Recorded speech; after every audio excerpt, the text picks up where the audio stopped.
Today, I challenge you to live your passion, walk in your purpose, discover your power to fulfill your greatest potential. Let's sit with that for just a moment. Close your eyes, take a deep breath, and find the truth in these words for yourself. Live your passion, walk in your purpose, discover your power to fulfill your greatest potential. Now, I didn't always know that was possible. When I was a little girl, almost 5, my family and I, my mother and my younger sister, moved from California to Memphis, Tennessee. I remember driving across the desert. Well, I was 5, obviously I wasn't driving. But I remember picking up pine cones and washing them in streams to soften them and see the petals bloom. I remember thinking, this is such a great adventure. I had no idea how tumultuous that journey was going to be. When we arrived in Memphis, there were some challenges that we had to face. My college-educated mother chose work that, while it impacted people around us and improved their lives, there was no financial security. And so we grew up in abject poverty. I remember standing in welfare lines.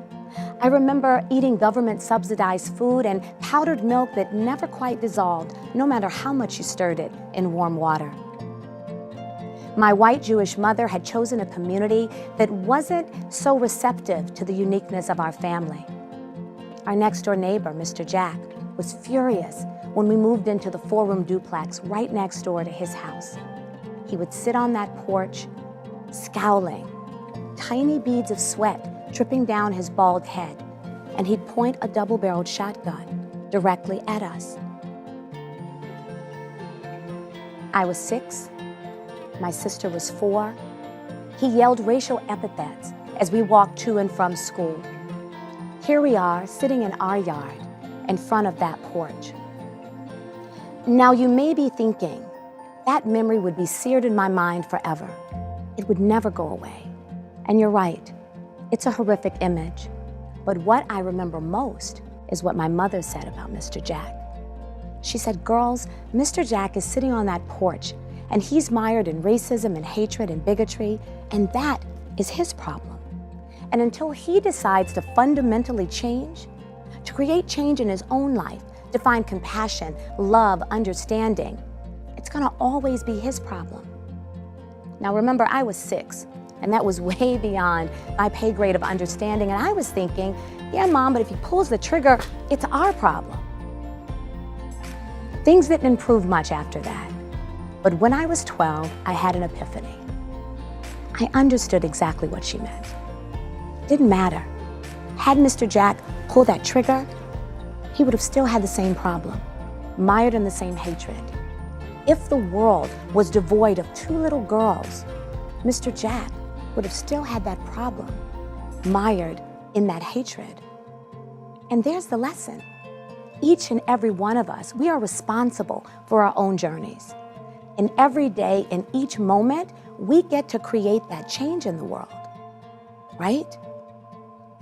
And for me, I've chosen to use that moment in front of that porch to fuel my own discovery and my own work as a diversity and inclusion practitioner, as a facilitator who leads courageous conversations around race, around gender, around identity and sexual orientation. I've chosen to use that moment in front of that porch to live my passion, to walk in my purpose, to discover my power, and to reach my greatest and fulfill my greatest potential. Henry David Thoreau once said, most people lead lives of quiet desperation and go to the grave with the song still in them. Most people lead lives of quiet desperation and go to the grave with the song still in them. I challenge you to sing while you are here. Sing a song that inspires. Sing a song that is a voice for the voiceless. Sing a song that creates stronger community. Sing a song that builds radical connections. I challenge you, sing a song that helps us realize a better world.